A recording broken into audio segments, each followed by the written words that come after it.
Arguing for the end of adult marijuana prohibition is easy because we have facts, science, reason, compassion, evidence, truth, and logic on our side. It is even easier when researchers catalog it all for us. Learn how to gather the facts on marijuana use, arrests, seizures, rehabs, drug tests, and more in this edition of Drug War Data Mining. Welcome back, everyone. Almost 23 after the hour, and today in the Drug War Data Mine, we're following up on something from Tuesday where the folks at Project Sam, Kevin Sabet and his minions, are raising the alarm about accidental ingestions of marijuana by children. And I thought I would give you a look at this just so we can review what the scare was here. Let's switch over to the display here. And in their report, here's the report from Project Sam, accidental ingestions by children. And they give us a nice little graph here of the number of kids that were sent to the ER for accidental marijuana ingestion. And their data shows that from 2008 through 2011, on an average year, 4 kids would go to the ER for marijuana ingestion. In 2013, after 1 year of marijuana legalization but without commercial sales, that rose to 8 accidental ingestions. And then in 2014, as they like to point out, in just the first half of the year, there were 14 accidental ingestions. As they put it, at least 14 children had already been sent to the ER in the first half of 2014 for accidentally ingesting marijuana products. That's more than doubling from the year before. So we're all supposed to be terrified about this. What about the children and the fact that they might ingest some marijuana?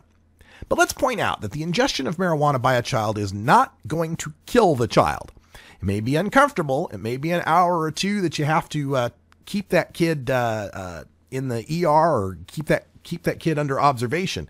But he's going to recover from that. I thought it would be interesting to put this in perspective and to find out exactly how much marijuana figures into the things that kids are getting into and going to the hospital for. So for that, we turn to some information here from the Colorado RMPDC, the Rocky Mountain Poison Center. And they show that in this particular graph that, and this is all data from 2011, so this is prior to legalization, but still illustrative, that from age 0 to 5, there were 22,048 accidental ingestions, exposures, what they considered poisonings in the state of Colorado. And of course, that dominates the age group of people that get poisoned. People 6 to 12, there were fewer than 2,500. Age 13 to 19, also very few. And for all adults 20 and older, there were only 15,000 of these poisonings in 2011.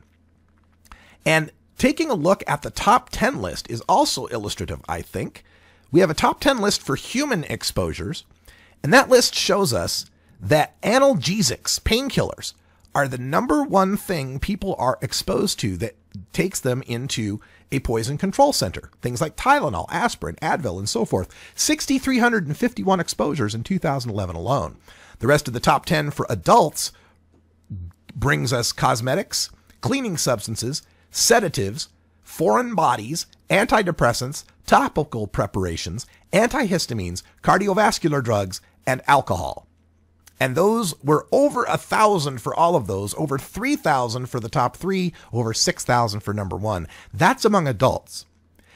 As we move down to the list of top 10 most common poison categories for children 0 to 5 years old in Colorado for 2011, we find once again analgesics at the top of the list with 2,800, cosmetics 2,600, cleaning substances about 1,500, topical preparations about 1,000, foreign bodies like sticking a toy or an M&M or a Lego up your nose or something like that, 911, antihistamines 827, vitamins 739, gastrointestinal preparations 678, plants 641, and pesticides 617.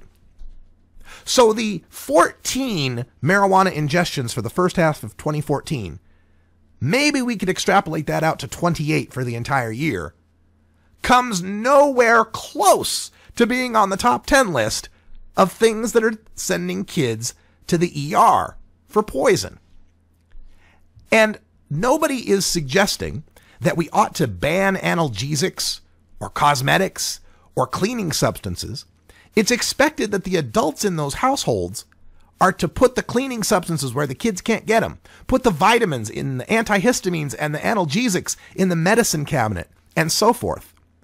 Why is it when we have 22,000, more than 22,000 poisonings of children, we consider those to be accidents? We consider those things to be the responsibility of the adults to deal with, to keep their kids away from.